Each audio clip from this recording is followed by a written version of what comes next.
ಇನ್ನು ರಾಷ್ಟ್ರ ರಾಜಧಾನಿ ದೆಹಲಿಯಲ್ಲಿ ಏನಾಗ್ತಾ ಇದೆ ಅಂತ ನೋಡ್ತಾ ಹೋಗೋದಾದ್ರೆ ಸಂಸತ್ನಲ್ಲಿ ಒಳಗೂ ಮತ್ತು ಹೊರಗೂ ಬಿಜೆಪಿ ವರ್ಸಸ್ ಕಾಂಗ್ರೆಸ್ನ ನಡುವೆ ಫೈಟ್ ಮುಂದುವರೆದಿದೆ. ಪ್ರಧಾನಿ ನರೇಂದ್ರ ಮೋದಿಯ ನಿವಾಸದ ಮುಂದೆ ಪ್ರತಿಭಟಿಸಿದ್ದಕ್ಕೆ ಎನ್ಡಿಎ ಆಕ್ರೋಶ ವ್ಯಕ್ತಪಡಿಸಿದೆ. ಸಂಸತ್ ಮುಂಭಾಗದಲ್ಲಿ ಎನ್ಡಿಎ ಸಂಸದರಿಂದ ಪ್ರತಿಭಟನೆ ನಡೆಯಿತು. ಧರ್ಮೇಂದ್ರ ಪ್ರಧಾನ್ ರಾಜೀನಾಮೆಗೆ ಒತ್ತಾಯಿಸಿ ಕಾಂಗ್ರೆಸ್ ಪ್ರತಿಭಟನೆಯನ್ನ ಮಾಡಿದೆ. ಕಾಂಗ್ರೆಸ್ ಸಂಸದರಿಂದ ಪ್ರಧಾನ್ ಹಾಗೂ ಮೋದಿ ವಿರುದ್ಧ ಘೋಷಣೆಗಳು ಮೊಳಗಿದವು. ಸಂಸತ್ನ ಮಕರ ದ್ವಾರದಲ್ಲಿ ಕಾಂಗ್ರೆಸ್ ಮತ್ತು ಬಿಜೆಪಿ ಸಂಸದರು ಮುಖಾಮುಖಿಯಾದರು. ಉಭಯ ಪಕ್ಷಗಳ ಪ್ರತಿಭಟನೆಯ ಸಂದರ್ಭ ಅದು. ಇನ್ನು ಸಂಸತ್ ಆವರಣ ರಣಾಂಗಣವಾಯಿತು. ದೃಶ್ಯದಲ್ಲಿ ನೋಡ್ತಾ ಇದ್ದೀರಿ, ಕಾಂಗ್ರೆಸ್ ಮತ್ತು ಬಿಜೆಪಿ ಸಂಸದರ ನಡುವೆ ಪರಸ್ಪರ ಘೋಷಣೆಗಳು ಮೊಳಗಿದ್ವು.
ಸತತ 4ನೇ ದಿನವೂ ಸಂಸತ್ನ ಉಭಯ ಕಲಾಪ ಗದ್ದಲಕ್ಕೆ ಬಲಿಯಾಗಿದೆ. ಲೋಕಸಭೆ ರಾಜ್ಯಸಭೆಯಲ್ಲಿ ವಿಪಕ್ಷಗಳ ಸಂಸದರು ಪ್ರತಿಭಟನೆಯನ್ನ ಮಾಡಿದ್ರು. ಯಾವುದೇ ಚರ್ಚೆ ಇಲ್ಲದೆ ಉಭಯ ಕಲಾಪವನ್ನ ಮುಂದೂಡಿಕೆ ಮಾಡಲಾಗಿದೆ. ಇನ್ನು ನೀಟ್ ಚರ್ಚೆಗೆ ಸಿದ್ಧ ಇದ್ದೀವಿ ಅಂತ ಕಿರಣ್ ರಿಜಿಜು ಸ್ಪಷ್ಟನೆಯನ್ನ ನೀಡಿದ್ರು. ಆದರೆ ರಾಜೀನಾಮೆ ಕೊಡೋವರೆಗೂ ಚರ್ಚೆ ಮಾಡೋದೇ ಇಲ್ಲ ಅಂತ ರಾಜ್ಯಸಭೆಯಲ್ಲಿ ಮಲ್ಲಿಕಾರ್ಜುನ ಖರ್ಗೆ ಅವರು ಪಟ್ಟು ಹಿಡಿದ್ರು. ಮೊದಲು ರಾಜೀನಾಮೆ ಆಮೇಲೆ ಚರ್ಚೆ ಅಂತ ಕಾಂಗ್ರೆಸ್ ಪಟ್ಟು ಹಿಡಿತು.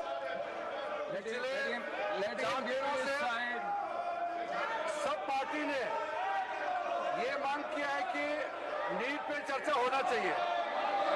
आज भी पूरा एनडीए पार्टी की ओर से भी फिर से मांग किया है, ये मांग किया है कि नीट पे चर्चा होना चाहिए. आज भी पूरा एनडीए पार्टी की ओर से भी फिर से मांग किया है कि नीट पे चर्चा होना चाहिए. मुझे लगा कल खड़गे जी और बाकी ऑपोजिशन के कुछ नेताओं से मिल करके हमारा उम्मीद थोड़ा सा कायम हुआ था कि चर्चा हो सकता है क्या आज. तो कांग्रेस पार्टी ने कंडीशन लगाया. हमने ये अनुरोध किया कि चर्चा किस प्रकार से कितना लंबा चलेगा ये हम आपस में मिलकर तय करें, लेकिन कंडीशन मत लगाइए. कंडीशन लगाने से आपका जो इंटेंशन है वो ठीक नहीं है, क्योंकि आप चर्चा को रोकना चाहते हैं.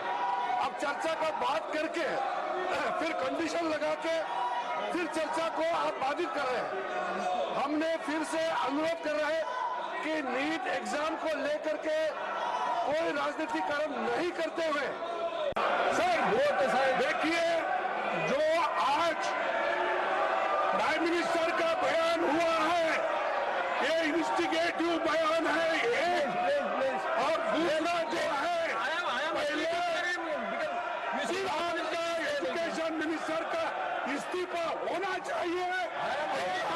चर्चा करने के लिए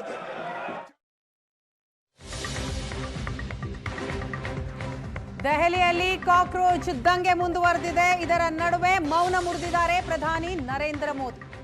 ನೀಟ್ ಪರೀಕ್ಷೆ ಅಕ್ರಮದ ಕ್ರಿಮಿಗಳಿಗೆ ಮೋದಿ ಖಡಕ್ ಎಚ್ಚರಿಕೆ ಕೊಟ್ಟಿದ್ದಾರೆ. ಟ್ವೀಟ್ನ ಮೂಲಕ ನೀಟ್ ಅಕ್ರಮದ ಬಗ್ಗೆ ಪ್ರತಿಕ್ರಿಯೆ ನೀಡಿದರು. ಯುವಕರ ಭವಿಷ್ಯಕ್ಕೆ ಹಾನಿ ಮಾಡಿದವರನ್ನ ಸುಮ್ಮನೆ ಬಿಡುವುದಿಲ್ಲ. ಪ್ರಶ್ನೆ ಪತ್ರಿಕೆ ಸೋರಿಕೆಯಲ್ಲಿ ಭಾಗಿಯಾದವರಿಗೆ ತ್ವರಿತ ಹಾಗೂ ಕಠಿಣ ಶಿಕ್ಷೆ ನೀಡಲಾಗುತ್ತೆ. ನಾವು ತ್ವರಿತ ನ್ಯಾಯಾಲಯಗಳನ್ನು ಅಂದರೆ ಫಾಸ್ಟ್ ಟ್ರ್ಯಾಕ್ ನ್ಯಾಯಾಲಯಗಳನ್ನು ಸ್ಥಾಪಿಸಲು ನಿರ್ಧಾರ ಮಾಡಿದ್ದೇವೆ. ನಮ್ಮ ಯುವಕರ ಕಲ್ಯಾಣ ಮತ್ತು ಭವಿಷ್ಯಕ್ಕಿಂತ ಬೇರೇನೂ ಮುಖ್ಯವಲ್ಲ. ವಿದ್ಯಾರ್ಥಿಗಳ ಹಿತಾಸಕ್ತಿ ಕಾಪಾಡೋದಕ್ಕೆ ಅಗತ್ಯ ಕ್ರಮ ತೆಗೆದುಕೊಂಡಿದ್ದೇವೆ ಅಂತ ಟ್ವೀಟ್ ಮಾಡಿದ್ದಾರೆ. ಅಗತ್ಯವಿರುವ ಎಲ್ಲ ಕ್ರಮ ತೆಗೆದುಕೊಳ್ಳುವಂತೆ ಅಧಿಕಾರಿಗಳಿಗೆ ಸೂಚನೆಯನ್ನ ಕೊಟ್ಟಿದ್ದೇನೆ ಅಂತ ಪ್ರಧಾನಿ ನರೇಂದ್ರ ಮೋದಿ ಈ ನೀಟ್ ವಿಚಾರದಲ್ಲಿ ಮೊದಲ ಬಾರಿಗೆ ಟ್ವೀಟ್ ಮಾಡಿರೋದು. ಇನ್ನು ನೀಟ್ ಬಗ್ಗೆ ಮೋದಿ ಅವರ ಟ್ವೀಟ್ನ ಬೆನ್ನಲ್ಲೇ ಅಮಿತ್ ಶಾ ರಿಂದಲೂ ಕೂಡ ಟ್ವೀಟ್. ಯುವಕರ ಉಜ್ವಲ ಭವಿಷ್ಯವೇ ಮೋದಿ ಸರ್ಕಾರದ ಆದ್ಯತೆಯಾಗಿದೆ. ಫಾಸ್ಟ್ ಟ್ರ್ಯಾಕ್ ಕೋರ್ಟ್ ಮೂಲಕ ವಿಚಾರಣೆ ತ್ವರಿತಗೊಳಿಸುತ್ತೇವೆ. ಯುವಕರ ಮೇಲಿರುವ ಪ್ರಧಾನಿ ಮೋದಿ ಅವರ ಬದ್ಧತೆಯ ಪ್ರತಿಬಿಂಬ ಇದು. ಈ ಕ್ರಮವು ಕೇಂದ್ರ ಸರ್ಕಾರ ಕೈಗೊಂಡ ಮಹತ್ವದ ಮೈಲಿಗಲ್ಲಾಗಿದೆ. ಟ್ವಿಟರ್ನಲ್ಲಿ ಕೇಂದ್ರ ಕೈಗೊಂಡ ಕ್ರಮಗಳ ಬಗ್ಗೆ ಅಮಿತ್ ಶಾ ಮಾಹಿತಿಯನ್ನ ನೀಡಿದರು.